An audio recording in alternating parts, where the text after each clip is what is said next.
Hello everyone, welcome to home science classes. Home science classes में आपका स्वागत है। कैसे हैं आप? आशा करती हूँ अच्छे होंगे, खुश होंगे, मस्त होंगे और पढ़ाई कर रहे होंगे। आपको पता है हमारी चर्चा चल रही है न्यूट्रिशन साइंस पर। न्यूट्रिशन साइंस में भी हम जो है अब पिछले 4 दिन से डिजीज पर चर्चा कर रहे थे, जिसमें हमने देखा था kidney, liver, heart and diabetes. इन सारे डिजीज के बारे में हमने चर्चा किया था और हमने आपसे ये भी बोला था कि सारे जो चारों हमारे रोग हैं ये अगर जब हमारे समाप्त हो जाएंगे तो हम इन सब से मिक्स क्वेश्चन आपके लिए लेकर आएंगे। तो आज हम यही आपके चारों डिजीज को कवर करने वाले हैं क्वेश्चन के माध्यम से। जो भी हमारा पॉइंट छूट गया था थ्योरी की क्लास में, हम उसे क्वेश्चन के माध्यम से कवर करने की पूरी कोशिश करेंगे। चलिए देखते हैं हम आज के पहले क्वेश्चन को। और मैं फिर से आपको बता दे रही हूँ, जो भी क्वेश्चन आपको नए लगेंगे उन्हें आप नोट जरूर कर लीजिएगा, साथ में पेन और नोटबुक लेके जरूर बैठिएगा। चलिए देखते हैं आज के हम अपने पहले क्वेश्चन को। पहला क्वेश्चन है हमारा, पॉलीयूरिया किस बीमारी में दिखाई देता है? हमने जब आपको बीमारी पढ़ाई थी तो हमने आपको लक्षण भी पढ़ाए थे। तो ये पॉलीयूरिया किस बीमारी में दिखाई देने वाला लक्षण होता है? क्या वो टाइफाइड में दिखाई देता है, यूटीआई में दिखाई देता है, डायबिटीज में दिखाई देता है या फिर टीबी में दिखाई देता है? तो आपको पता है पॉलीयूरिया, पॉलीडिप्सिया, पॉलीफेजिया हो गए, ये सारे लक्षण हमें किस में देखने मिलते हैं? तो वो हमें देखने मिलते हैं डायबिटीज में। तो ये किसके लक्षण हैं? डायबिटीज के लक्षण हैं। नेक्स्ट क्वेश्चन आ जाता है आपका कि जेस्टिनेशनल डायबिटीज है, कैसी डायबिटीज है?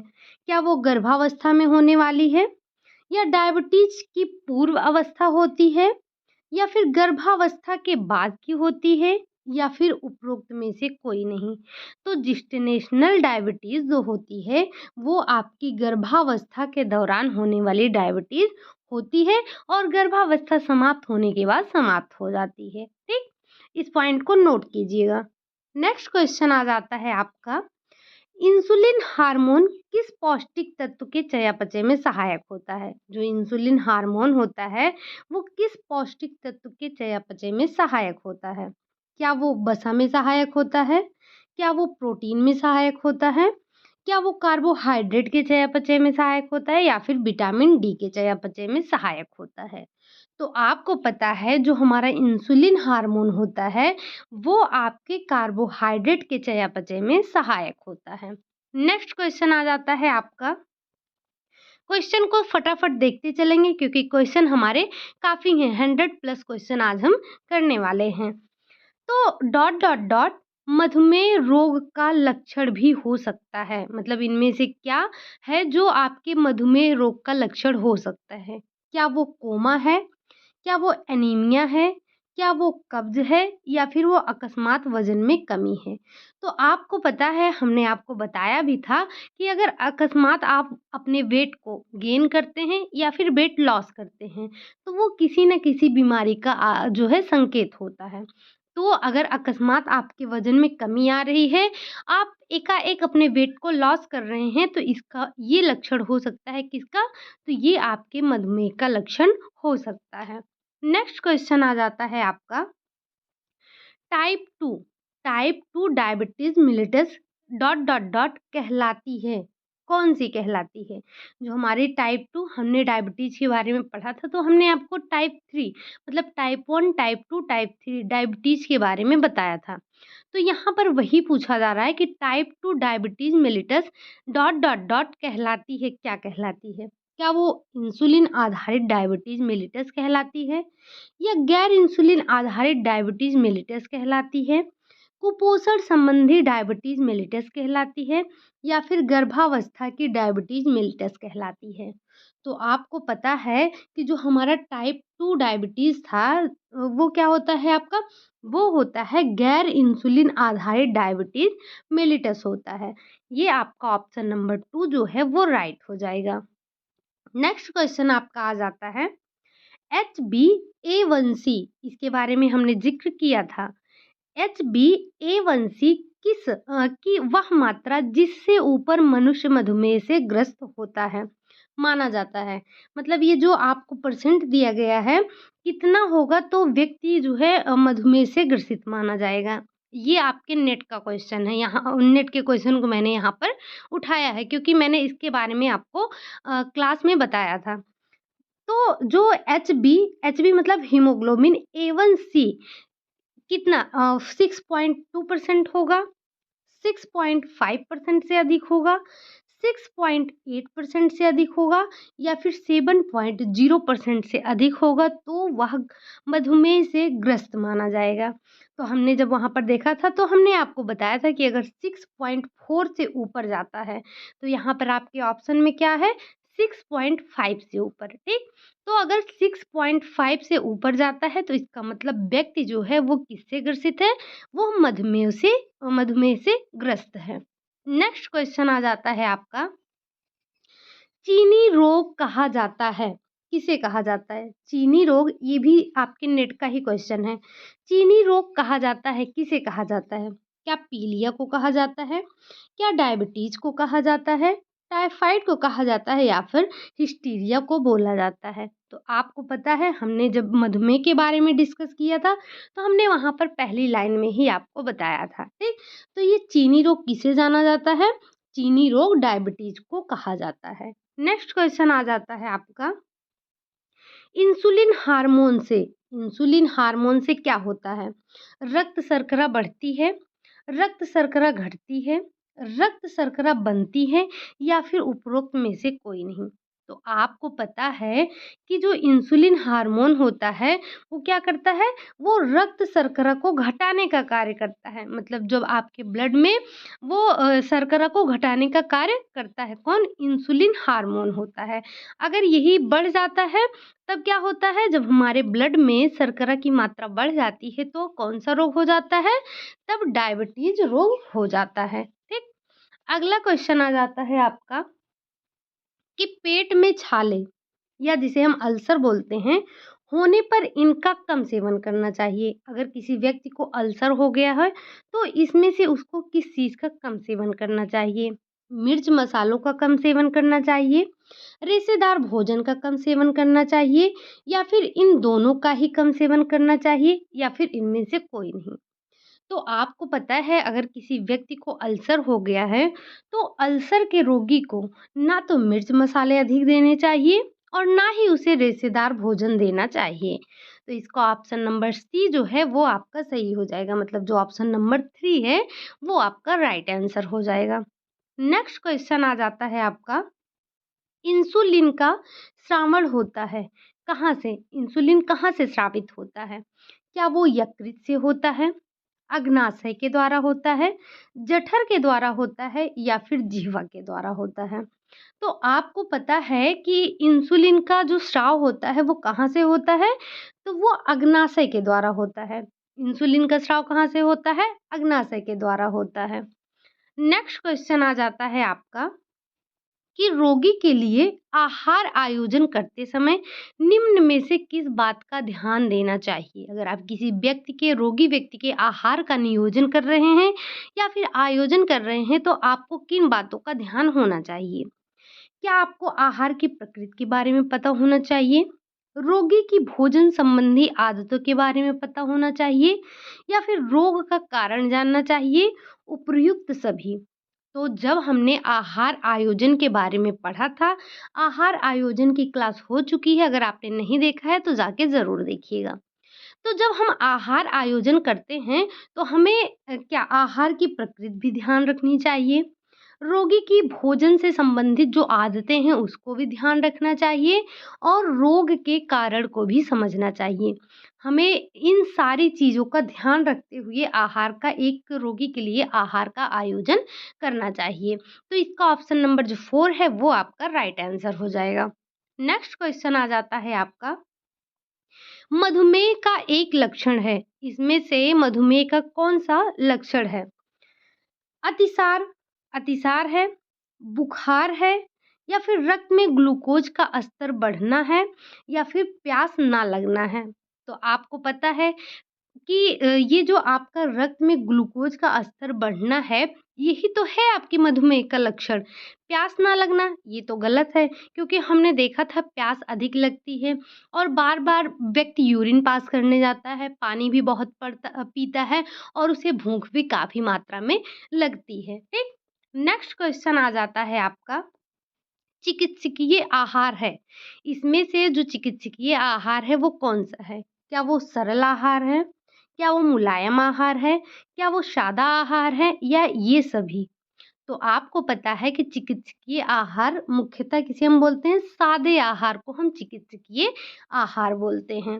नेक्स्ट क्वेश्चन आ जाता है आपका इंसुलिन हार्मोन का मुख्य कार्य है। इंसुलिन हार्मोन का मुख्य कार्य क्या होता है? प्रोटीन को शरीर में नियंत्रित करना, कार्बोहाइड्रेट का नियंत्रण करना, वसा का नियंत्रण करना या उपरोक्त सभी। तो आपको पता है कि जो इंसुलिन का मुख्य कार्य होता है, वो होता है आपके कार्बोहाइड्रेट का नियंत्रण करना। इंसुलिन क्या करता है? तो इंसुलिन हमारे शरीर में कार्बोहाइड्रेट का नियंत्रण करता है। नेक्स्ट क्वेश्चन आ जाता है आपका, रोगी की अवस्था में आहार व्यवस्था का मुख्य उद्देश्य नहीं है। मतलब ये इनमें जो दिया गया है, इसमें से कौन-सा ऐसा है जो रोगी के आहार व्यवस्था का मुख्य उद्देश्य नहीं है? क्या वो स्वादिष्ट भोजन देना, संतुलित भोजन देना, पोषण की कमी को दूर करना, सामान्य पोषण को संतुलित करना? तो आपको पता है रोगी व्यक्ति के आहार का मुख्य उद्देश्य सिर्फ स्वादिष्ट भोजन देना नहीं है, बाकी संतुलित भोजन देना है हमें उसे, उसके पोषण की कमी को हमें दूर करना है, सामान्य पोषण को भी संतुलित करना है। तो ये सारे उसके मुख्य उद्देश्य हैं, जबकि स्वादिष्ट भोजन देना मुख्य उद्देश्य नहीं होता है। अगला क्वेश्चन आ जाता है आपका टाइफाइड किस माध्यम से फैलता है? जो टाइफाइड होता है, वो किस माध्यम से फैलता है? क्या वो स्पर्श करने से फैलता है, वायु से फैलता है, जल एवं आहार से फैलता है या फिर व्यक्तिगत स्वच्छता की कमी के कारण फैलता है?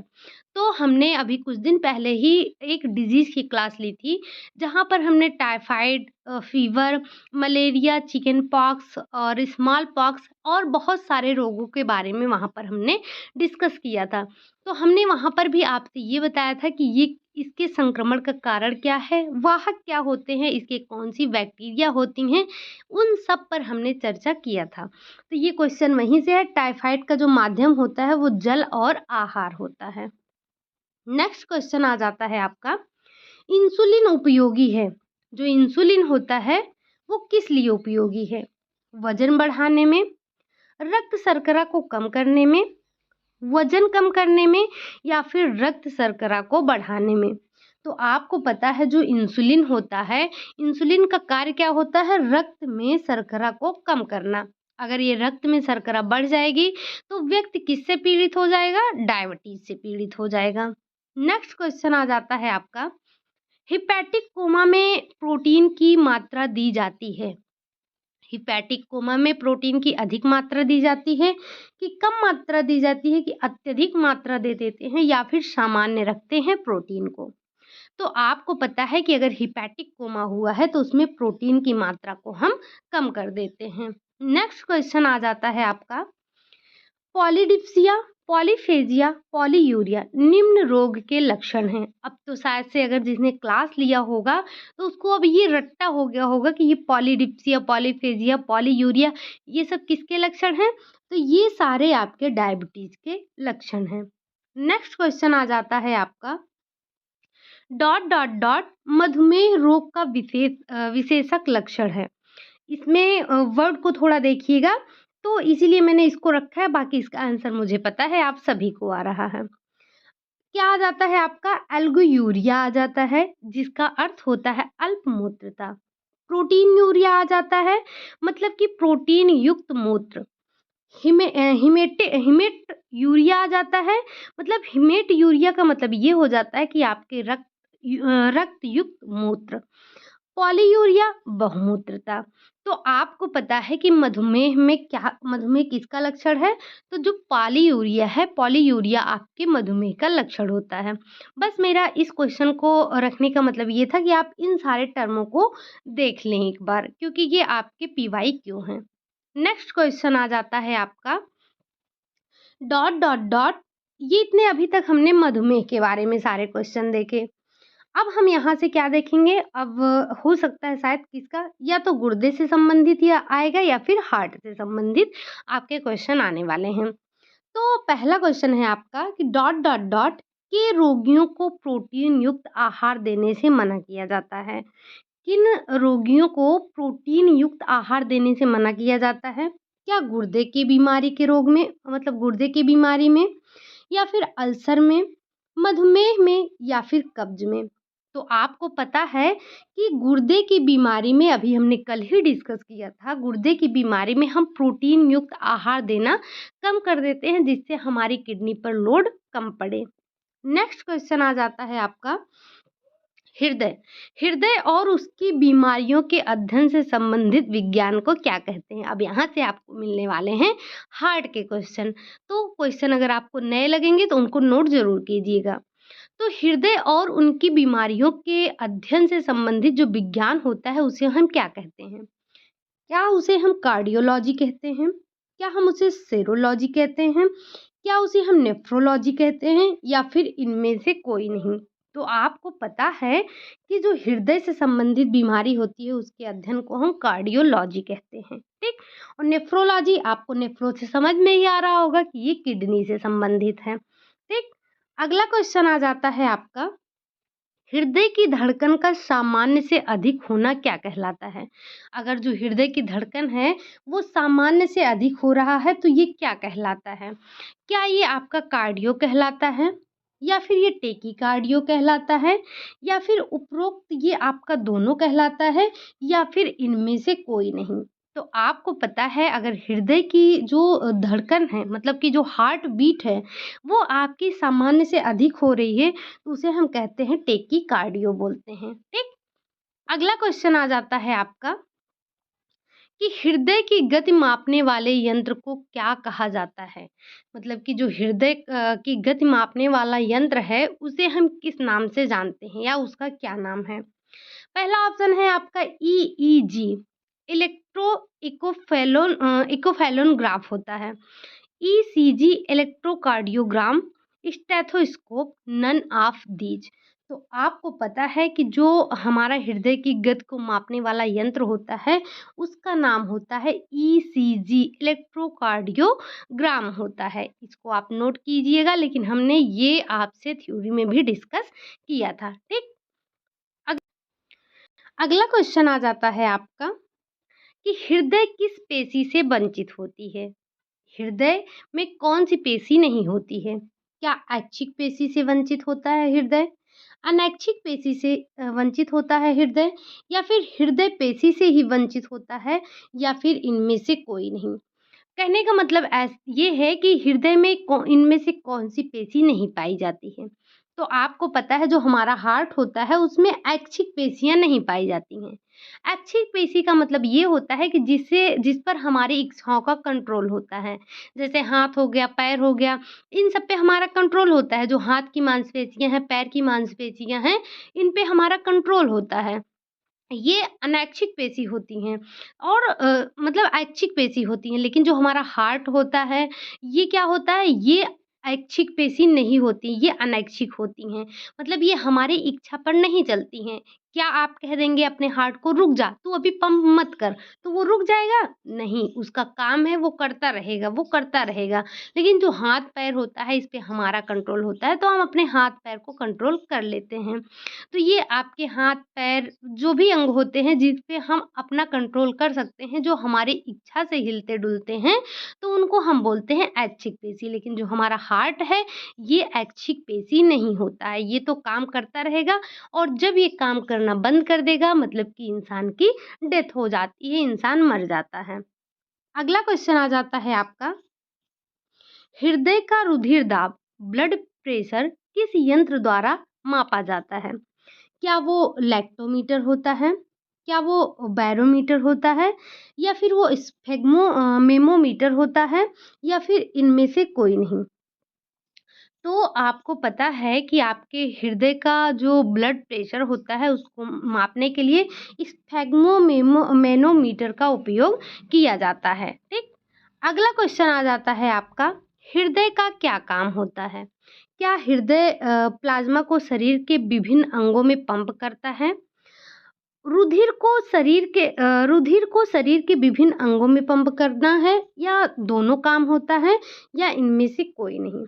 तो आपको पता है हमारे हार्ट का जो मुख्य काम होता है या जो हमारे हार्ट का काम ही होता है, वो होता है ब्लड को शरीर के विभिन्न अंगों तक पंप करना। हमारे हृदय का जो कार्य ही होता है वो पंपिंग का ही कार्य होता है। तो ये हमारे ब्लड को हमारे शरीर के विभिन्न अंगों तक पहुँचाने का कार्य करता है पंपिंग के द्वारा पंप करके, ठीक? अगला क्वेश्चन आ जाता है आपका, 1 मिनट में मनुष्य का हृदय सामान्यतः कितनी बार धड़कता है? क्या वो 70 बार धड़कता है, 73 बार, 74 बार या फिर 72 बार? तो आपको पता है कि एक सामान्य व्यक्ति का जो हृदय धड़कता है, वो 1 मिनट में 72 बार धड़कता है। कितनी बार? 72 बार, 72 टाइम्स जो है वो आपका हृदय धड़कता है। नेक्स्ट क्वेश्चन आ जाता है आपका कि वयस्क व्यक्ति की हृदय धड़कन दर क्या होती है? वही क्वेश्चन है, यहाँ पर आपसे औसत पूछा गया है और वहाँ पर क्या था, वहाँ पे बस आपको एग्ज़ैक्ट कितनी बार धड़कता है वही पूछ लिया गया था। तो कितनी बार? प्रति मिनट 50 से 60 बार धड़कता है, प्रति मिनट 70 से 80 बार धड़कता है, प्रति सेकंड 70 से 80 बार धड़कता है या फिर प्रति मिनट 70 से 80 बार धड़कता है। तो आपको पता है जो आपका हार्ट है वो प्रति मिनट 70 से 80 बार धड़कता है। ये यहाँ पे औसत दिया गया है। ये दोनों ऑप्शन आपके एक ही हो गए हैं। अगला क्वेश्चन आ जाता है आपका कि स्वस्थ हृदय के लिए व्यक्ति को लेना होता है और स्वस्थ हृदय के लिए व्यक्ति को लेना होता है संतुलित आहार, पर्याप्त निद्रा। और क्या लेना चाहिए? मतलब एक जो आपका स्वस्थ हृदय है, उसके लिए संतुलित आहार और पर्याप्त निद्रा तो आवश्यक है ही, साथ में आपको और क्या लेना चाहिए? क्या उत्साही मानसिक क्रियाकलापों में लीन होना चाहिए? कैरम, शतरंज और ताश जैसे खेल को खेलना चाहिए? सही मात्रा में शारीरिक व्यायाम करना चाहिए या फिर बैठे रहने वाला काम करना चाहिए? तो आपको पता है कि हमारे हार्ट को स्वस्थ रखने के लिए संतुलित आहार, पर्याप्त निद्रा तो आवश्यक ही है, लेकिन उसके साथ-साथ सही मात्रा में शरीर को व्यायाम भी करना होता है। इसका ऑप्शन नंबर जो 3 है वो आपका सही हो जाएगा। अगला आ जाता है आपका, सामान्य वयस्क व्यक्ति की हृदय का वजन होता है, जो एक सामान्य वयस्क व्यक्ति होता है उसके हृदय का वजन कितना होता है? 200 ग्राम होता है, 300 ग्राम होता है, 400 ग्राम होता है या फिर 500 ग्राम होता है? तो यहाँ पे आपको दिया गया है, अगर आपको एक एग्जैक्ट नंबर दिया गया है तो आप यहाँ पर लगाएंगे 300 ग्राम। अगर कभी आपसे औसत पूछा जाता है तो 250 से 300 ग्राम आप लगाएँगे। लेकिन यहाँ पे आपका ऑप्शन नंबर जो दूसरा है वो आपका सही हो जाएगा। 300 ग्राम एक वयस्क व्यक्ति के हार्ट का वेट होता है। नेक्स्ट क्वेश्चन आ जाता है आपका, हृदय से रक्त को शरीर के विभिन्न अंगों तक ले जाने का काम कौन करता है? क्या धमनियाँ करती हैं? क्या फुफ्फुस सिरा करता है? क्या सिरा करता है? या फिर इनमें से कोई नहीं? तो आपके हृदय से, यहाँ पर आप क्वेश्चन को ध्यान से देखिएगा कि हृदय से रक्त को शरीर के विभिन्न अंगों तक ले जाने का कार्य कौन करता है? शरीर के विभिन्न अंगों से जो अशुद्ध रक्त होते हैं उसको नहीं बोला जा रहा है, यहाँ पर बोला जा रहा है हृदय से रक्त को शरीर के विभिन्न अंगों तक ले जाने का काम जो करता है वो आपकी धमनियाँ करती हैं, ठीक? अगला क्वेश्चन आ जाता है आपका कि हृदय को घेरे रहने वाली झिल्ली को क्या कहा जाता है? जो हृदय को चारों तरफ से झिल्ली घेरी रहती है, उसको क्या कहा जाता है? क्या उसे धमनियाँ बोला जाता है? क्या उसे पेरिकार्डियम झिल्ली बोला जाता है? क्या उसे कार्डियम झिल्ली बोला जाता है या फिर इनमें से कोई नहीं?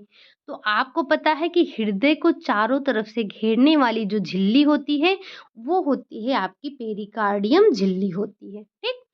नेक्स्ट क्वेश्चन आ जाता है आपका कि हृदय की धड़कन को मापने के लिए कौन से यंत्र का प्रयोग किया जाता है? मतलब इनमें से किस यंत्र का प्रयोग किया जाता है हृदय की धड़कन को मापने के लिए? तो क्या वो स्टेथोस्कोप है? क्या वो बैरोमीटर है? क्या फिर वो स्फेग्मोमेनोमीटर है या फिर वो लैक्टोमीटर है? तो आपको पता है कि हृदय की धड़कन को मापने वाला जो यंत्र है वो आपका स्टेथोस्कोप हो जाता है, ठीक? नेक्स्ट क्वेश्चन आ जाता है आपका ईसीजी का फुल फॉर्म क्या होता है? जब हमने थ्योरी की क्लास ली थी, तो वहाँ भी आपको बताया था कि ईसीजी का फुल फॉर्म ध्यान रखिएगा। तो क्या होता है? क्या वो economic for the common good होता है?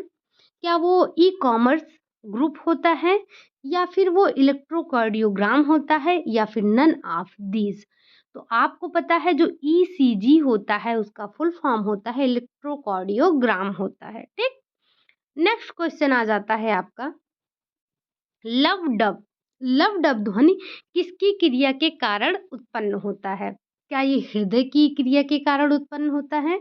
गुर्दे की क्रिया के कारण उत्पन्न होता है? फेफड़े की क्रिया के कारण उत्पन्न होता है या फिर इनमें से कोई नहीं? तो आपको पता है कि जो हमारा हार्ट होता है वो हम नॉर्मली क्या जानते हैं, हम कहते हैं वो धक धक धक करता है, लेकिन नहीं, जो हमारा हार्ट होता है उसकी ध्वनि जो होती है वो लब डब होती है, ठीक? तो ये लब डब ध्वनि किसकी क्रिया से उत्पन्न होता है? तो वो हृदय की क्रिया के कारण उत्पन्न होता है, ठीक? नेक्स्ट क्वेश्चन आ जाता है, इसमें जो ऑप्शन नंबर पहला है वो आपका सही हो जाएगा। नेक्स्ट क्वेश्चन है हृदय के पेसमेकर का क्या कार्य है? जो हमारा हृदय है, हृदय में जो पेसमेकर होता है उसका क्या कार्य होता है? दिल की धड़कन का अंत करना, दिल की धड़कन का प्रारंभ करना, उपरोक्त दोनों, इनमें से कोई नहीं।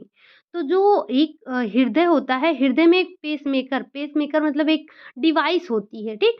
तो इसका कार्य क्या होता है? इसका कार्य होता है दिल की धड़कन को प्रारंभ करना। किसका कार्य है? ये है आपके पेसमेकर का जो कि आपके हृदय में है। अगला क्वेश्चन आ जाता है आपका कि मनुष्य के शरीर की सबसे व्यस्ततम पेशी कौन-सी है? इनमें से कौन-सी पेशी है जो एकदम व्यस्ततम पेशी है? क्या वो जाँघ की पेशी है? क्या वो फेफड़े की पेशी है? क्या वो मस्तिष्क की पेशी है या फिर वो हृदय की पेशी है?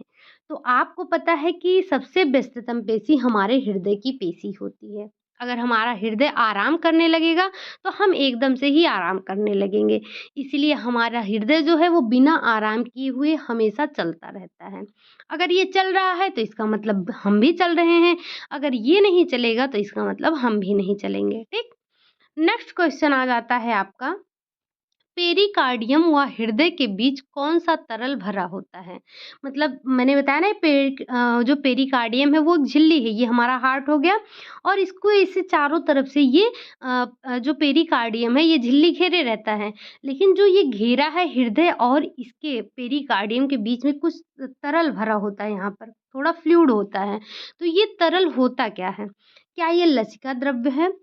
क्या ये पेरिकार्डियल द्रव्य है? क्या ये साइनस द्रव्य है? या फिर यह पल्मोनरी द्रव्य है? तो आपको पता है कि जो ये झिल्ली को घेरे हुए है मतलब जो पेरिकार्डियम और हृदय के बीच में जो तरल भरा है, इसे हम पेरिकार्डियल द्रव्य कहते हैं, ठीक? नेक्स्ट क्वेश्चन आ जाता है आपका, ये जो हार्ट के हम क्वेश्चन कर रहे हैं, इसमें आपके नए क्वेश्चन हैं। नए का मतलब ये है कि हमने इसे थ्योरी की क्लास में डिस्कस नहीं किया है। ये पॉइंट जो हमारे छूट गए थे, उन्हें हम क्वेश्चन के थ्रू कर रहे हैं, तो इन्हें नोट ज़रूर कर लीजिएगा आप, ठीक? अगला आ जाता है आपका हृदय को घेरे रहने वाली झिल्ली को क्या कहा जाता है? जो हृदय को झिल्ली घेरे हुए है उसे हम क्या कहते हैं? हमने इससे रिलेटेड क्वेश्चन पहले ही कर लिया है, तो आपको पता है कि हम उसे कहते हैं पेरिकार्डियम झिल्ली बोलते हैं क्योंकि हमने इससे रिलेटेड 3-3 क्वेश्चन अभी इससे ऊपर कर लिए हैं। नेक्स्ट क्वेश्चन आ जाता है आपका, क्वेश्चन को फटाफट करते हुए चलिएगा क्योंकि क्वेश्चन हमारे 100 प्लस हैं। दिल का दौरा किस कारण से होता है? दिल का दौरा किस कारण से होता है? क्या हृदय की गति का रुक जाना होता है? हृदय पर जीवाणु का हमला होता है? या फिर अज्ञात कारणों से हृदय के कार्य में बाधा आना होता है? या फिर हृदय में रक्त की आपूर्ति में कमी हो जाती है? तो आपको पता है कि दिल के दौरे का कारण क्या है? हृदय में रक्त की आपूर्ति में कमी आ जाना, यही कारण होता है आपके दिल के दौरे का। नेक्स्ट क्वेश्चन आ जाता है आपका, हृदय की धड़कन को क्या कहा जाता है? जो हृदय की धड़कन होती है उसको क्या कहते हैं? क्या हम उसे स्टमक कहते हैं, लीवर कहते हैं, हार्ट बीट कहते हैं या फिर किडनी कहते हैं? बहुत ही सिंपल सा क्वेश्चन है और क्वेश्चन ऑप्शन भी बहुत ईज़ी दिए गए हैं, हम इसे कहते हैं हार्ट बीट, ठीक? नेक्स्ट क्वेश्चन आ जाता है आपका, हृदय की धड़कन को उत्तेजित करने वाला हार्मोन कौन-सा है?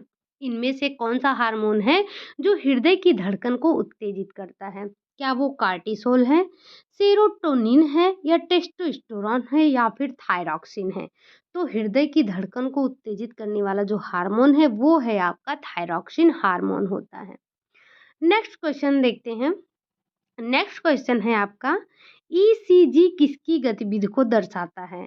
हमने इससे पहले भी क्वेश्चन किया था, तो आप आंसर आसानी से फाइंड कर सकते हैं। हृदय की गतिविधि को दर्शाता है, आमाशय की गतिविधि को दर्शाता है, गुर्दे की गतिविधि या फिर किडनी की गतिविधि को दर्शाता है। तो आपको पता है जो ईसीजी है वो आपके हार्ट की गतिविधि को दर्शाता है, ठीक? नेक्स्ट क्वेश्चन आ जाता है आपका कि मानव शरीर में डब्ल्यूबीसी की कमी से कौन-सा रोग होता है? मानव शरीर में डब्ल्यूबीसी की कमी से कौन-सा रोग होता है?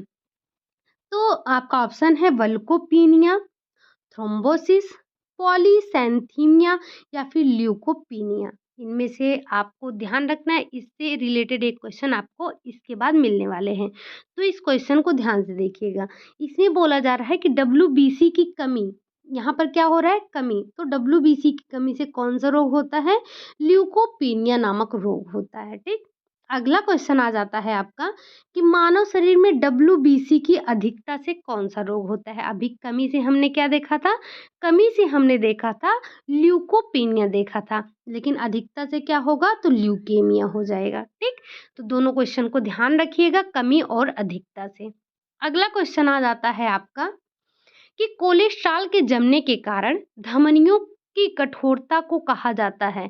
अगर आपके कोलेस्ट्रॉल जमा हो रहा है धमनियों में तो उसकी कठोरता को क्या कहेंगे? क्या उसे हम ल्यूकेमिया बोलेंगे, थ्रोम्बोसिस बोलेंगे, एथेरोस्क्लेरोसिस बोलेंगे या फिर इनमें से कोई नहीं?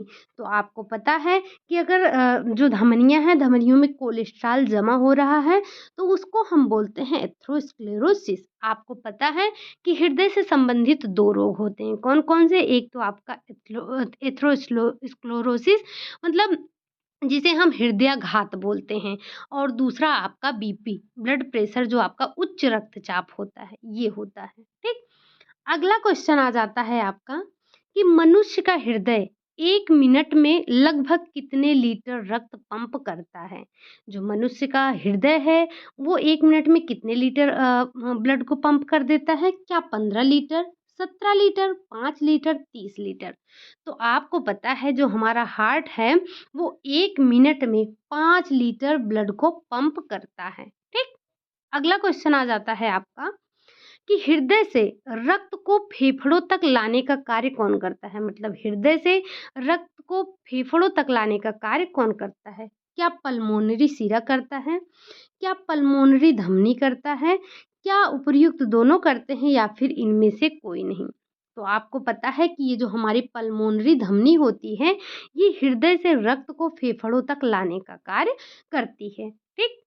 अगला क्वेश्चन आ जाता है आपका, अब इसमें से आपको गलत मिलान को चुनना है। आपको यहाँ पर कुछ मिलान दिए गए हैं, उसको आपको जो इसमें से गलत है वो बताना है। तो दिल का दौरा हृदय की मांसपेशियों को पर्याप्त रक्त आपूर्ति नहीं कर पाना, इस वजह से दिल का दौरा पड़ता है। एंजाइना पेक्टोरिस तीव्र सीने में दर्द होना, ये होता है। दिल की सफलता यहाँ पे विफलता होगा। दिल की विफलता मतलब शरीर को पर्याप्त रक्त आपूर्ति नहीं होना या फिर कार्डियक अरेस्टस तो ये क्या होता है? लुमेन का संकुचन। तो इसका जो राइट आंसर क्या होगा? इसका राइट आंसर आपको बताना है। तो ये आपने अभी-अभी देखा दिल का दौरा, ये भी सही है, ये भी सही है। अभी तक आपने इसके बारे में नहीं पढ़ा है, एंजाइना पेक्टोरिस के बारे में। तो ये भी यहाँ पर सही है, जो एंजाइना पेक्टोरिस है, ये तीव्र सीने में होने वाला दर्द होता है। लेकिन जो ये आपका कार्डियक अरेस्ट है, ये लुमेन का संकुचन नहीं होता है। तो ये आपका ऑप्शन नंबर जो 4 है, वो सही हो जाएगा। नेक्स्ट क्वेश्चन आपका आ जाता है, एंजाइना के संबंध में एक कथन सत्य है। इनमें से कौन-सा है जो एंजाइना के लिए सत्य कहा गया है? क्या रक्त प्रवाह अप्रभावित होता है? बच्चों में सबसे आम बात होता है? दिल की मांसपेशियों को ऑक्सीजन की अपर्याप्त आपूर्ति करता है या दिल की धड़कन बंद कर देता है?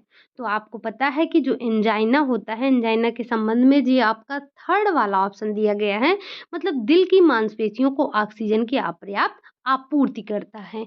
ये आपका राइट आंसर हो जाएगा। नेक्स्ट क्वेश्चन आ जाता है आपका, यह उपाय मधुमेह की जटिलताओं को रोकने में मदद नहीं करता है। इनमें से कौन-सा उपाय है जो मधुमेह की जटिलताओं को रोकने में मदद नहीं करता है? क्या रक्त लिपिड और रक्तचाप को नियंत्रित करना? मधुमेह की आँख और गुर्दे की बीमारी का शीघ्र पता लगाना? आहार में सभी कार्बोहाइड्रेट को खत्म कर देना, रक्त ग्लूकोज को नियंत्रित करना। तो आपको पता है कि हम आहार में सभी जो कार्बोहाइड्रेट हैं, उनको खत्म कर देना, ये आपका ऑप्शन सही नहीं है। अगर हम आहार में कार्बोहाइड्रेट को एकदम से समाप्त कर देंगे, तो एनर्जी कहाँ से मिलेगी? हम देते हैं, मधुमेह में कार्बोहाइड्रेट देते हैं, लेकिन आपको पता है कि कौन-सा फॉर्म, मोनो नहीं, उसका पॉली फॉर्म देते हैं, ठीक? तो ये जो आपका ऑप्शन नंबर 3 है, ये आपका गलत हो जाएगा। ये आपका मदद नहीं करता है। अगर आहार में आपने कार्बोहाइड्रेट खत्म कर दिया है, तो ये उपाय आपके मधुमेह की जटिलताओं को रोकने में मदद नहीं करता है। नेक्स्ट क्वेश्चन आ जाता है आपका, जार्विका सेवन क्या है? जार्विका सेवन क्या है? क्या ये पेसमेकर है? क्या ये कृत्रिम हृदय होता है? क्या ये दिल की बीमारी का नाम होता है या फिर इनमें से कोई नहीं? तो आपको पता है ये जो जार्विका सेवन होता है, ये कृत्रिम हृदय होता है। नेक्स्ट क्वेश्चन आ जाता है आपका कि हृदय हृदय रोग के 3 जोखिम कारकों को नियंत्रित नहीं किया जा सकता है। इनमें से कौन-सा है जो हृदय के 3 जोखिम कार्य हैं जिनको नियंत्रित नहीं किया जा सकता है? क्या दवा का उपयोग, टीका, शराब या आहार, नशीली दवाओं का प्रयोग, धूम्रपान या फिर आयु, लिंग, आनुवांशिकता या फिर उपरोक्त में से कोई नहीं? तो आपको पता है कि हृदय रोग को आयु, लिंग और आनुवांशिकता नियंत्रित नहीं कर सकता है। क्यों? क्योंकि ये आयु, लिंग, आनुवांशिकता पर किसी का नियंत्रण ही नहीं होता है। बाकी दवा, टीका ये सब का प्रयोग, आहार के प्रयोग से हम इन सब पर नियंत्रण पा सकते हैं। लेकिन ये जो आपका आयु, लिंग, आनुवांशिकता होता है, इस पर हमारा नियंत्रण नहीं होता है। नेक्स्ट क्वेश्चन आ जाता है आपका, क्या हो सकता है यदि किसी धमनी में रक्त प्रवाह अवरुद्ध हो जाए या अत्यधिक प्रतिबंधित हो जाए? अगर किसी व्यक्ति की धमनी में रक्त प्रवाह अवरुद्ध हो जाता है या फिर प्रतिबंधित ही हो जाता है, तो क्या हो सकता है? दिल की धड़कन, स्ट्रोक, दिल का दौरा या फिर ये दोनों, दिल का दौरा और स्ट्रोक। तो आपको पता है कि अगर जो है ब्लड का ये जो हमारी धमनियाँ हैं, उनमें जो ब्लड है उनका फ्लो अवरुद्ध हो जाता है या फिर प्रतिबंधित हो जाता है, तो ऐसे में क्या हो जाएगा? तो ऐसे में दिल का दौरा हो जाएगा। जो आपका ऑप्शन नंबर 3 है, वो आपका राइट आंसर हो जाएगा, दिल का दौरा। नेक्स्ट क्वेश्चन आ जाता है आपका, इनमें से कौन हृदय रोग का कारण है? इनमें से कौन हृदय रोग का कारण है? क्या गठिया है? क्या स्ट्रोक है? क्या धमनियों के अंदर का मोटा होना है या फिर उपरोक्त सभी? तो आपने देखा था कि हमारी धमनियों के अंदर में क्या हो रहा था, हमारी धमनियाँ, आंतरिक जो हमारी धमनियाँ थी, ये हमारी धमनियाँ हो गई, इनकी जो आंतरिक परत थी वो कैसी हो रही थी? वो मोटी हो रही थी। क्यों? क्योंकि इसमें फैट और कोलेस्ट्रॉल जमा हो रहे थे। तो हृदय रोग का कारण क्या हो सकता है? धमनियों के अंदर का मोटा होना। ठीक। अगला क्वेश्चन आ जाता है आपका कि धूम्रपान से हृदय रोग क्यों हो सकता है? कि अगर कोई व्यक्ति धूम्रपान कर रहा है, तो ऐसे में हृदय रोग उसको क्यों हो सकता है? यह धमनियों को सख्त और मोटा बना देता है, यह एचडीएल यह एचडीएल अच्छे कोलेस्ट्रॉल को कम कर देता है, यह रक्तचाप बढ़ा देता है या फिर उपरोक्त सभी। तो आपको पता है कि जो धूम्रपान करते हैं जो लोग, तो उनको हार्ट की बीमारी हो सकती है। क्यों? क्योंकि ये जो धूम्रपान होते हैं वो हमारे जो धमनियाँ होती हैं उनको सख्त और मोटा बना देते हैं। एचडीएल जो कि हमारा गुड कोलेस्ट्रॉल होता है उसको कम कर देता है और हमारे ब्लड प्रेशर को भी बढ़ा देता है। तो इसका जो ऑप्शन नंबर 4 है वो आपका राइट आंसर हो जाएगा। नेक्स्ट क्वेश्चन आ जाता है आपका, किडनी का आकार कैसा होता है? मतलब कि अब आपको यहाँ से किडनी से रिलेटेड क्वेश्चन मिलने वाले हैं। तो किडनी का आकार कैसा होता है? यह सेम के आकार का होता है, यह आकार में आयताकार होता है, इसका कोई निश्चित आकार नहीं होता है, यह अंडाकार आकार का होता है। तो आपको पता है जब हमने किडनी स्टार्ट की थी सबसे पहले हमने आपको यही बताया था कि ये जो हमारी किडनी होती है ये सेम के आकार की होती है, या फिर हम कह सकते हैं ये कान के आकार की होती है। तो इसका जो राइट आंसर हो जाएगा वो आपका पहला हो जाएगा। मतलब किडनी का आकार कैसा होता है? तो वो सेम के आकार का होता है। नेक्स्ट क्वेश्चन आ जाता है आपका, किडनी का कार्य क्या है? जो हमारी किडनी है वो किडनी क्या कार्य करती है? यह रक्त को छानकर साफ करता है और अपशिष्ट उत्पादों को हटाता है। दूसरा है, यह शरीर में खनिजों को नियंत्रित करता है और हार्मोन का उत्पादन भी करता है। ये दोनों बातें सही कही जा रही हैं या फिर ये जो पहली बात कही गई है वही सही है? तो अभी-अभी हमने कल ही पढ़ा था किडनी के बारे में। तो किडनी का कार्य क्या होता है? यह ब्लड को तो छान कर साफ करता ही है और जो अपशिष्ट होते हैं उसको बाहर निकालता है। लेकिन आपने साथ में ये भी पढ़ा था कि ये हमारे शरीर में खनिजों का नियंत्रण करता है और जो हार्मोन का उत्पादन भी करता है। तो इसका जो ऑप्शन नंबर 3 है वो आपका राइट आंसर हो जाएगा। नेक्स्ट क्वेश्चन आ जाता है आपका, किडनी एक उत्सर्जी अंग है। यह हार्मोन जारी करने का एक अन्य कार्य भी करता है। यह हार्मोन है। अभी-अभी इससे पहले वाले क्वेश्चन में ही हमने देखा कि ये किसका हार्मोन का भी उत्सर्जन करता है। तो वो आपको बताना है कौन-सा हार्मोन होता है जिसको यह उत्सर्जित करता है। पहली बात तो यह रेनिन हो गया। क्या यह रेनिन है? ये रेनिन आपका ऑप्शन है। रेनिन हो गया, कैल्सिसिट्रॉल हो गया, कैल्सिट्रॉल हो गया, फिर एरिथ्रोपिटिन हो गया। तो आपको पता है कल हमने जब आपको बताया था तो रेनिन का नाम तो बताया ही था। बाकी ये जो आपके 2 हार्मोन थे वो छूट गए, तो इनको भी साथ में नोट कीजिएगा और वहाँ पर अपनी नोट्स में ऐड कर लीजिएगा इसको। ये ऑप्शन नंबर जो 4 है ये सही हो जाएगा। जो हमारी किडनी है इन तीनों हार्मोन का उत्सर्जन करती है। नेक्स्ट क्वेश्चन आ जाता है आपका, निम्नलिखित में से किसकी उत्सर्जन अपशिष्ट के उन्मूलन में कोई भूमिका नहीं होती है? मतलब कहने का ये है कि इनमें से इन चारों में से कौन-सा ऐसा अंग है जो उत्सर्जी अंग नहीं है? क्या वो गुर्दा है? क्या वो फेफड़ा है? क्या वो त्वचा है? या फिर वो ग्रास नली है? तो आपको पता है ये जो हमारी ग्रास नली है ये आहार से संबंधित होती है। मतलब ये हमारी आहार नाल में होती है, आहार से संबंधित होती है, उत्सर्जन से संबंधित नहीं होती है। नेक्स्ट क्वेश्चन आ जाता है आपका, मानव उत्सर्जन प्रणाली में शामिल नहीं है। इनमें से कौन-सा है जो मानव उत्सर्जन प्रणाली में शामिल नहीं है?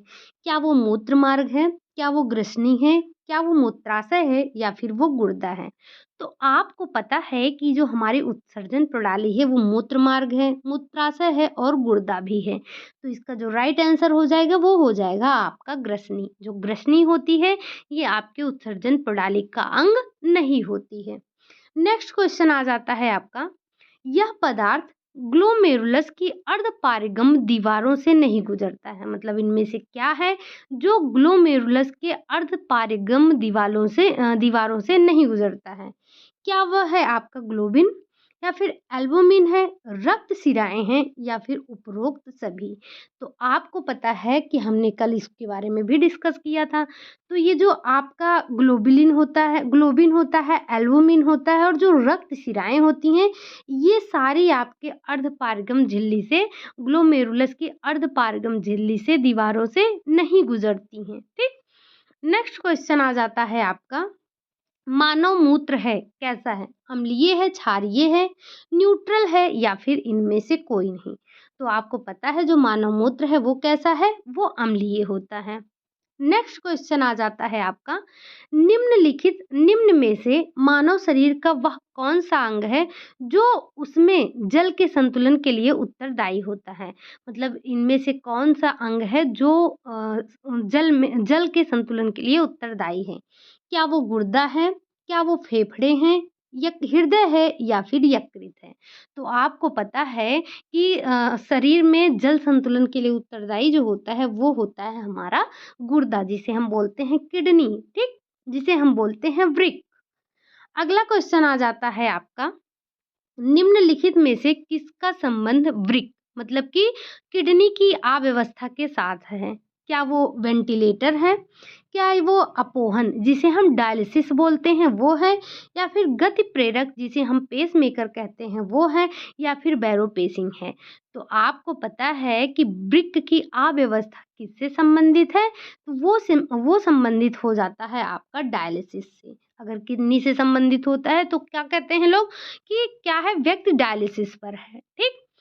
नेक्स्ट क्वेश्चन आ जाता है आपका, क्वेश्चन नंबर 67 आ जाता है आपका, यदि गुर्दा पूरी तरह से नष्ट हो जाता है और नाइट्रोजन युक्त अपशिष्ट को समाप्त करने में असमर्थ हो जाता है, तो वह है क्या है? क्या वो चिरकालिक गुर्दा निष्क्रियता है? या फिर जीर्ण जिगर की विफलता है? या फिर पुरानी श्वसन विफलता है? या फिर पुरानी अग्नाशय विफलता है? तो आपको पता है कि अगर गुर्दा विफल हो रहा है मतलब गुर्दा नष्ट हो गया है, पूरी तरह नष्ट हो गया है, तो वो आपका हो जाता है चिरकालिक गुर्दा निष्क्रियता उसे बोलते हैं, ठीक? नेक्स्ट क्वेश्चन आ जाता है आपका कि डाययूरेसिस वह स्थिति है क्या है? मतलब डाययूरेसिस क्या होता है? जिसमें पेशाब की मात्रा बढ़ जाती है, गुर्दे मूत्र का उत्सर्जन करने में विफल रहते हैं, मूत्र की उत्सर्जन मात्रा कम हो जाती है, या फिर शरीर का जल संतुलन गड़बड़ा जाता है। तो आपको पता है कि ये जो डाययूरेसिस होता है, इसमें पेशाब की मात्रा क्या हो जाती है? बढ़ जाती है। नेक्स्ट क्वेश्चन आ जाता है आपका, क्रोनिक किडनी रोग का खतरा बढ़ जाता है। कब बढ़ जाता है? क्या दिल का दौरा और स्ट्रोक से बढ़ जाता है? त्वचा की परेशानी से बढ़ जाता है? मधुमेह और आँखों की समस्या से बढ़ जाता है? या फिर मलेरिया से बढ़ जाता है? तो आपको पता है जो क्रोनिक किडनी रोग होता है, इसका खतरा दिल का दौरा और स्ट्रोक से बढ़ जाता है। नेक्स्ट क्वेश्चन आ जाता है आपका कि ग्लोमेरुलस में रक्त से पानी और अन्य घुलित पदार्थों को बाहर निकालने वाली प्रक्रिया है। जो ग्लोमेरुलस में जो ब्लड है, ब्लड में से पानी और अन्य घुलित पदार्थों को बाहर निकालने की प्रक्रिया क्या होती है? क्या वो डायलिसिस होती है? क्या वो स्राव होता है?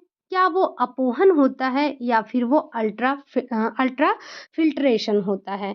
तो आपको पता है कि ये कार्य क्या होता है? इसे हम कहते हैं अल्ट्रा फ़िल्ट्रेशन बोलते हैं। नेक्स्ट क्वेश्चन आ जाता है आपका कि मानव नरों में मूत्र और वीर्य के प्रवाह के लिए एक ही अंग है, जिसे कहते हैं, क्या कहते हैं? क्या उसे हम डिंब वाहिनी बोलते हैं? क्या उसे हम मूत्र वाहिनी बोलते हैं? या फिर हम उसे शुक्र वाहिनी बोलते हैं? या फिर वो मूत्र मार्ग कहलाता है? तो आपको पता है कि मानव नरों में मूत्र और वीर्य के प्रवाह के लिए एक ही अंग होता है, जिसे हम कहते हैं मूत्र मार्ग बोलते हैं, ठीक? नेक्स्ट क्वेश्चन आ जाता है आपका कि निम्नलिखित में से कौन-सा पथरी के गाँठ का कारण नहीं है? मतलब इनमें से कौन-सा है जो पथरी की गाँठ का कारण नहीं है? अधिक पानी पीना, डायबिटीज़ मेलिटस, ऑक्सलेट से भरपूर नट्स लेना, या फिर पथरी बनाने वाले पदार्थों का अधिक सेवन करना। तो इसमें आपका राइट आंसर क्या हो जाएगा? इसमें आपका राइट आंसर हो जाएगा पहला, अधिक पानी पीना। अगर आप अधिक पानी पीते हैं, तो गाँठ का कारण नहीं होता है। ये आपने सुना भी होगा कि अगर किसी को पथरी हो गई तो क्या कहते हैं उसको? अधिक से अधिक पानी पीजिए आप, ठीक? तो यहाँ पे ये जो पथरी है, इसका गाँठ का कारण क्या नहीं है? पानी अधिक पीना कारण नहीं हो सकता है। बाकी डायबिटीज़ मेलिटस या फिर ऑक्सलेट से भरपूर जो नष्ट होते हैं, या फिर जो पथरी बनाने वाले खाद्य पदार्थ का अधिक सेवन करते हैं, तो इससे पथरी का कारण हो सकते हैं ये सारे। नेक्स्ट क्वेश्चन आ जाता है आपका, शरीर का कौन सा अंग खून के शुद्धिकरण से संबंधित है? क्या वो दिल है? क्या वो पित्ताशय है? क्या वो स्प्लीन है या फिर वो गुर्दा है? तो आपको पता है कि हमारे शरीर में खून अंग, ये जो आपका गुर्दा होता है, ये खून के शुद्धिकरण से संबंधित होता है। नेक्स्ट क्वेश्चन आ जाता है आपका कि नेफ्रोलॉजी के साथ जुड़ा हुआ है, क्या जुड़ा है? क्या फेफड़ा है, जिगर है, ग्रहणी है या फिर गुर्दा है? तो आपको पता है नेफ्रोलॉजी से कौन जुड़ा है? गुर्दा, क्योंकि हमने नेफ्रोलॉजी की चर्चा और किसी डिजीज में नहीं की थी। हमने सिर्फ और सिर्फ गुर्दे में ही नेफ्रोलॉजी का नेफ्रॉन के बारे में, चाहे वो नेफ्रोलॉजी हुआ, चाहे वो नेफ्रॉन हुआ, हमने जब किडनी के बारे में पढ़ा था तभी सुना था। नेक्स्ट क्वेश्चन आ जाता है आपका कि हमारे शरीर में त्वचा की सतह के नीचे मौजूद वसा किसके विरुद्ध अवरोधक का कार्य करते हैं? मतलब जो हमारे शरीर के नीचे त्वचा की सतह के नीचे जो मौजूद फैट होते हैं, वो किसके विरुद्ध अवरोधक का कार्य करते हैं? क्या शरीर से ऊष्मा की क्षति करते हैं? शरीर के अनिवार्य द्रव्यों की क्षति करते हैं?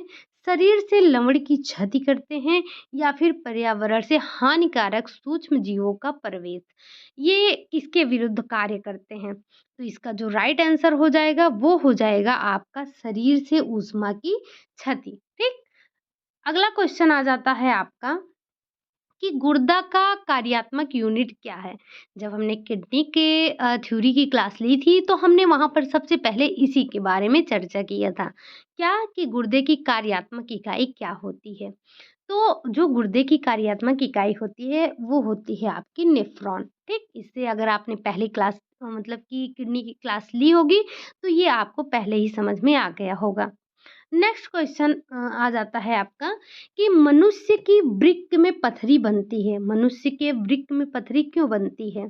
वसाओं के ब्लॉकेज से, वृक्क में प्रोटीन के लोकेलाइजेशन से, वृक्क में बालू के कण से या वृक्क के पेल्विक में ऑक्सलेट जैसे लवणों के क्रिस्टल से? तो आपको पता है कि वृक्क में पथरी क्यों बनता है? तो किडनी के मतलब वृक्क के पेल्विक में ऑक्सलेट जैसे लवणों के क्रिस्टल बनने से पथरी बनती है।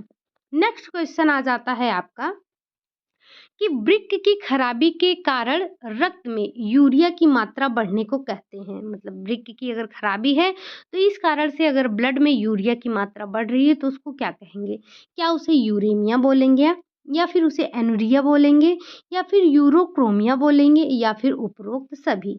तो आपको पता है कि इसको हम बोलेंगे यूरेमिया बोलेंगे। हमने इसको आपको नोट भी करवाया था। ठीक? नेक्स्ट क्वेश्चन आ जाता है आपका उत्सर्जन की इकाई है। उत्सर्जन की इकाई क्या है?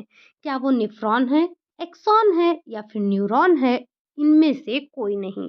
तो आपको पता है कि उत्सर्जन की इकाई क्या है? वो है आपका नेफ्रॉन। नेक्स्ट क्वेश्चन आ जाता है आपका हमारे शरीर में गुर्दा कहाँ मौजूद होता है? हमारे शरीर में गुर्दा कहाँ मौजूद होता है? नाभि के पास, अग्नाशय ग्रंथि के पास, पीछे फेफड़ों के पीछे या फिर पीठ पर कमर के ठीक ऊपर। तो आपको पता है कि गुर्दा कहाँ मौजूद होता है?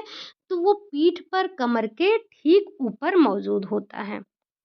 नेक्स्ट क्वेश्चन आ जाता है आपका मनुष्य के उत्सर्जन तंत्र में निम्नलिखित अंग होता है। मनुष्य के शरीर में उत्सर्जन अंग में कौन सा होता है? उत्सर्जन तंत्र में कौन सा अंग होता है? दो गुर्दे और मूत्र वाहिनियां, मूत्राशय होता है, मूत्र मार्ग होता है, उपरोक्त सभी। तो आपको पता है ये जितने भी दिए गए हैं ये सारे आपके उत्सर्जन अंग होते हैं। ठीक? नेक्स्ट क्वेश्चन आ जाता है आपका हेमोडायलिसिस आपके शरीर को हानिकारक कचरे से छुटकारा दिलाता है। हेमोडायलिसिस और क्या निकालता है? आपको पता है हेमोडायलिसिस जो है वो एक तो आपके शरीर से जो हानिकारक कचरा होता है उसको निकालता है, लेकिन साथ में और क्या निकालता है ये? क्या ये अतिरिक्त प्रोटीन को निकालता है? क्या ये अतिरिक्त नमक को निकालता है? क्या ये अतिरिक्त पानी को निकालता है या फिर दोनों मतलब पानी और नमक दोनों को निकालता है? तो आपको पता है ये जो हेमोडायलिसिस होता है इसमें हमारे शरीर से हानिकारक कचरा तो निकलता ही निकलता है, लेकिन साथ में जो आपके शरीर में अतिरिक्त नमक और पानी होते हैं उनको भी ये निकाल देता है। नेक्स्ट क्वेश्चन आ जाता है आपका हेमोडायलिसिस में कृत्रिम किडनी के रूप में कार्य करने वाले फ़िल्टर को क्या कहा जाता है? अब हेमोडायलिसिस का मतलब ही क्या होता है कि कृत्रिम किडनी के रूप में जो कार्य करता है उस फ़िल्टर को क्या कहते हैं? क्या उसे डायलाइज़र बोलते हैं? क्या उसे हेमोलाइज़र बोलते हैं?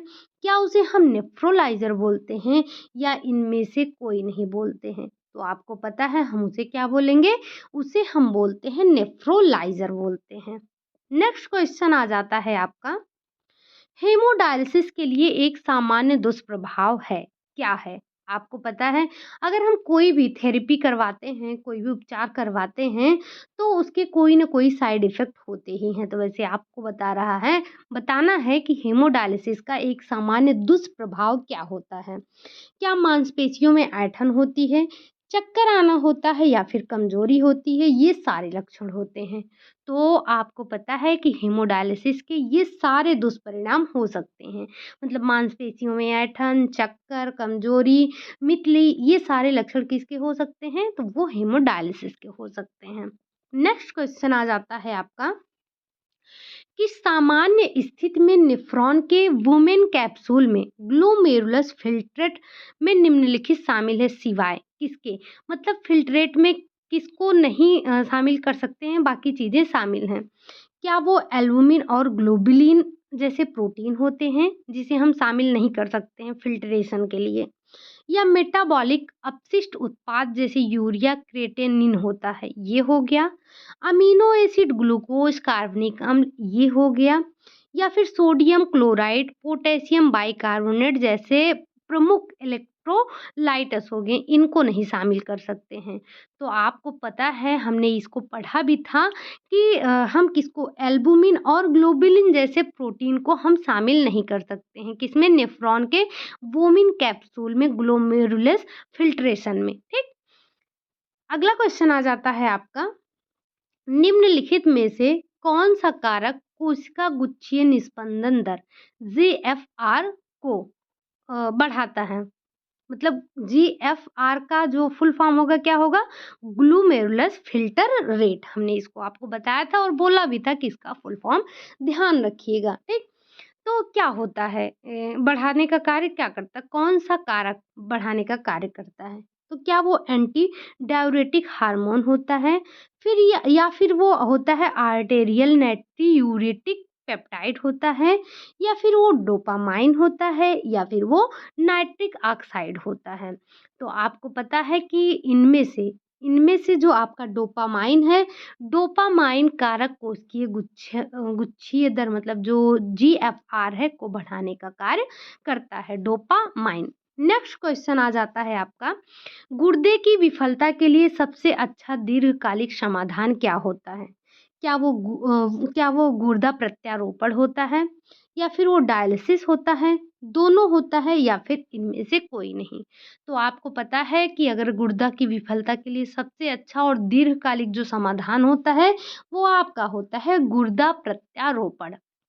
ठीक, अब आप कमेंट करके बताइएगा कि जब किडनी ट्रांसप्लांट होता है तो उसमें किस चीज़ को ट्रांसप्लांट किया जाता है?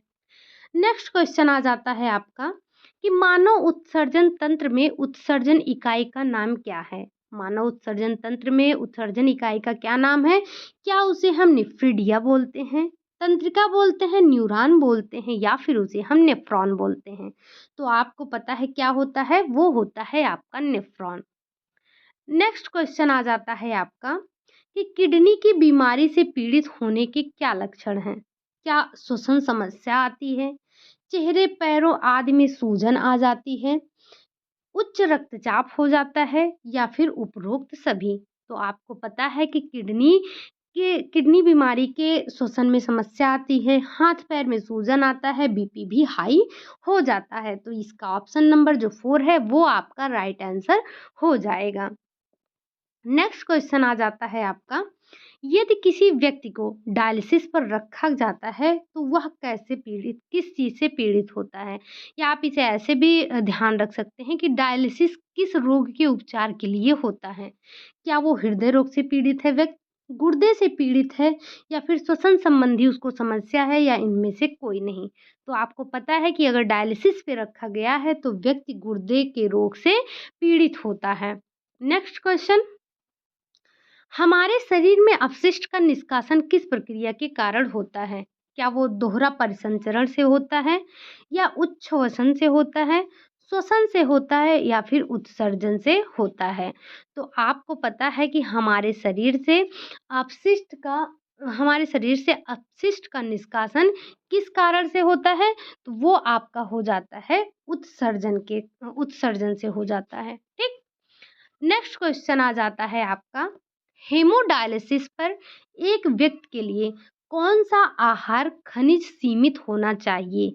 इनमें से कौन सा आहार खनिज है जिसे जब व्यक्ति डायलिसिस पर है तो उसको नहीं देना चाहिए? क्या वो पोटेशियम है? क्या वो लोहा है? क्या वो जिंक है या फिर वो मॉलिब्डेनम है? तो आपको पता है हमने इसके बारे में भी चर्चा किया था कि अगर कोई व्यक्ति हीमोडायलिसिस पर है या मतलब कोई व्यक्ति किडनी रोग से ग्रस्त है तो उसके आहार में हमें पोटेशियम को नहीं देना चाहिए। नेक्स्ट क्वेश्चन आ जाता है आपका कि निम्नलिखित में से कौन-सा एक उत्तम कोलेस्ट्रॉल का अंश है? इनमें से कौन-सा है जो उत्तम कोलेस्ट्रॉल का अंश है? क्या वो एलडीएल है, वीएलडीएल है, एचडीएल है या फिर ट्राइग्लिसराइड है? तो आपने पता है एलडीएल का मतलब लो डेंसिटी लिपोप्रोटीन कोलेस्ट्रॉल होता है और वीएलडीएल का मतलब वेरी लो डेंसिटी लिपोप्रोटीन होता है और एचडीएल का मतलब होता है हाई डेंसिटी लिपोप्रोटीन होता है। तो आपको पता है इसमें से जो गुड माना जाता है, अच्छा कोलेस्ट्रॉल माना जाता है वो आपका होता है एचडीएल। एचडीएल आपका क्या होता है? एचडीएल आपका गुड कोलेस्ट्रॉल होता है। नेक्स्ट क्वेश्चन आ जाता है आपका कि निम्न कैलोरी, निम्न वसा, निम्न सोडियम अन्य प्रोटीन के साथ प्रस्तावित किया जाता है, सामान्य प्रोटीन के साथ प्रस्तावित किया जाता है किसको? क्या मधुमेह के रोगी को या पीलिया में, उच्च रक्तचाप में या फिर पेप्टिक अल्सर में? तो आपको पता है कि अगर निम्न कैलोरी, निम्न फैट, निम्न सोडियम एंड जो सामान्य प्रोटीन है उसको हम उच्च रक्तचाप के जो पेशेंट होते हैं उनके लिए ऐसे आहार को प्रस्तावित करते हैं।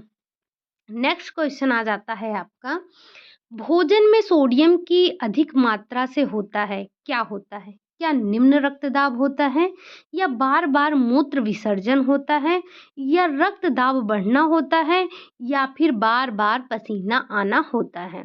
तो आपको पता है कि अगर आहार में सोडियम की मात्रा अधिक है तो बीपी जो है वो आपका बढ़ जाएगा, मतलब जो रक्तदाब है वो क्या होगा? वो बढ़ जाएगा। नेक्स्ट क्वेश्चन आ जाता है आपका, शरीर में कोलेस्ट्रॉल का निर्माण किस अंग में होता है? क्या वो आंत में होता है, आमाशय में होता है, यकृत में होता है या फिर हृदय में होता है?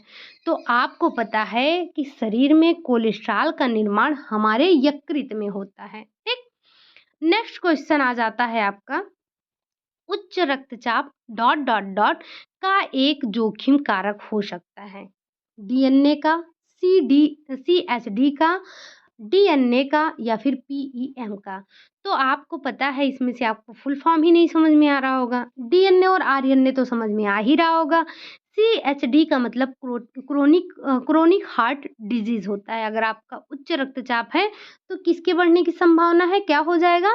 तो वो हो जाएगा सीएचडी आपका हो जाएगा। बाकी पीईएम का मतलब आपको समझ में आ रहा होगा, प्रोटीन एनर्जी माल न्यूट्रिशन। इसके बारे में हमने पहले डिस्कस किया था।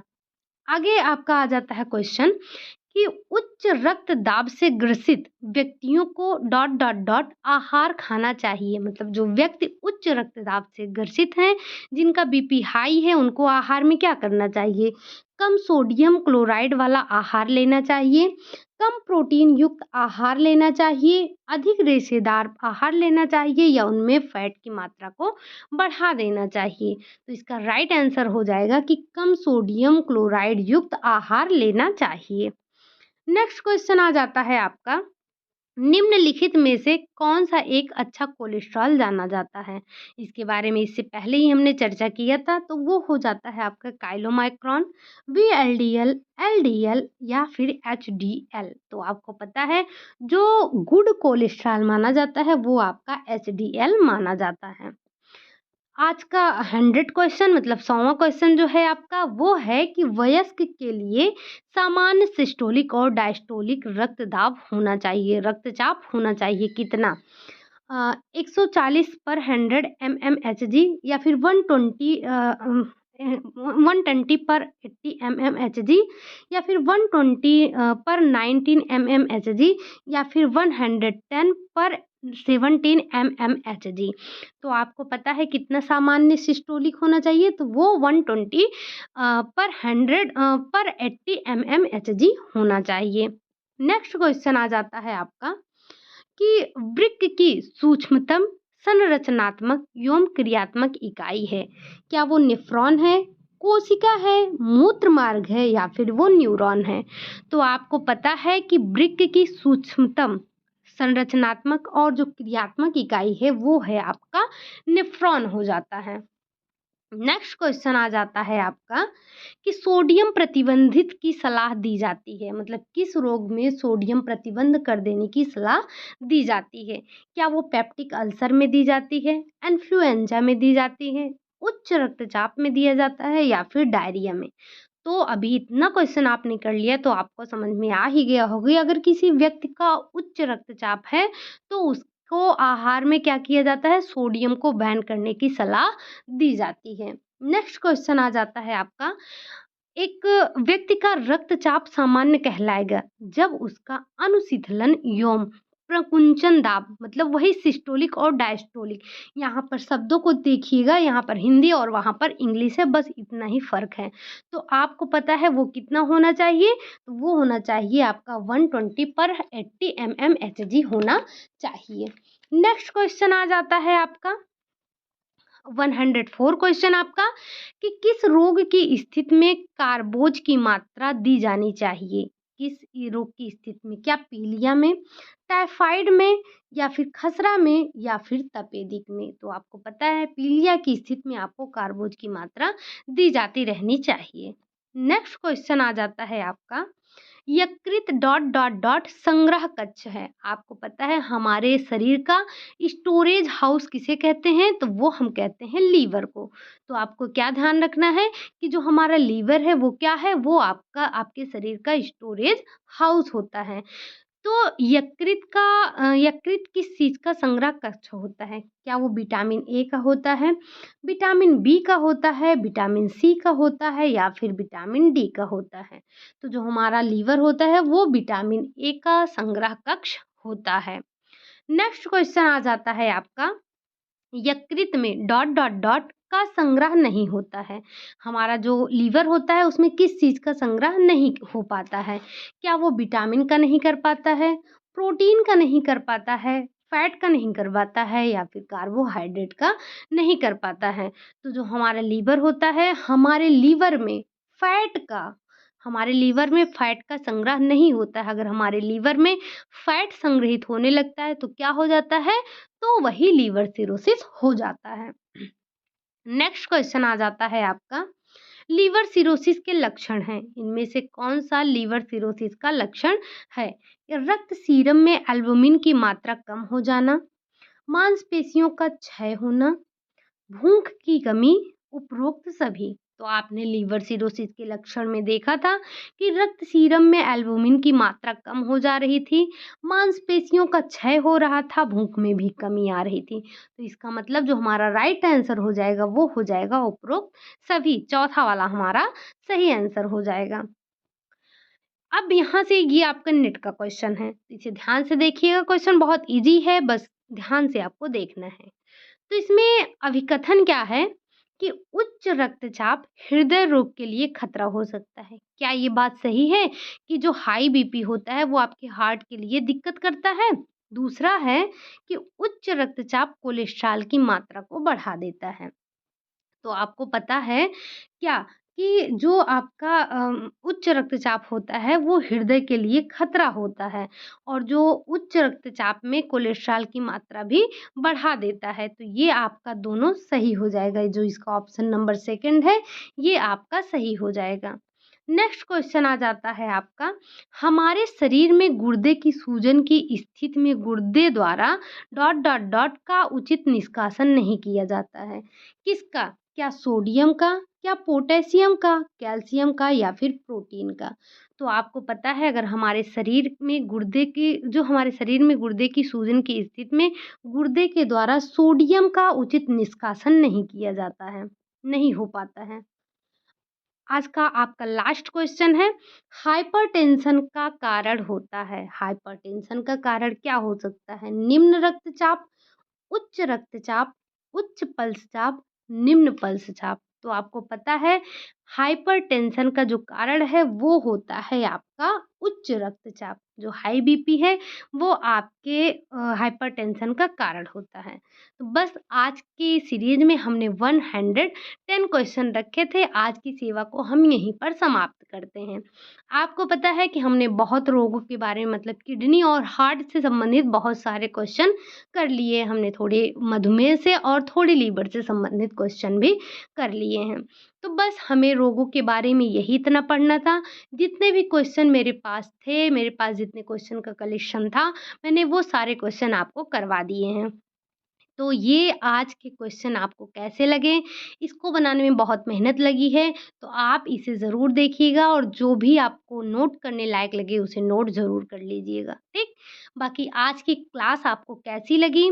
अगर अच्छी लगी हो तो लाइक करें, चैनल को भी सब्सक्राइब कर लें, कमेंट ज़रूर करें क्योंकि आपके कमेंट से मुझे मोटिवेशन मिलता है, ठीक? तो बस आज के लिए यही इतना रखते हैं, मिलते हैं नेक्स्ट क्लास में, तब तक के लिए बाय बाय, टेक केयर।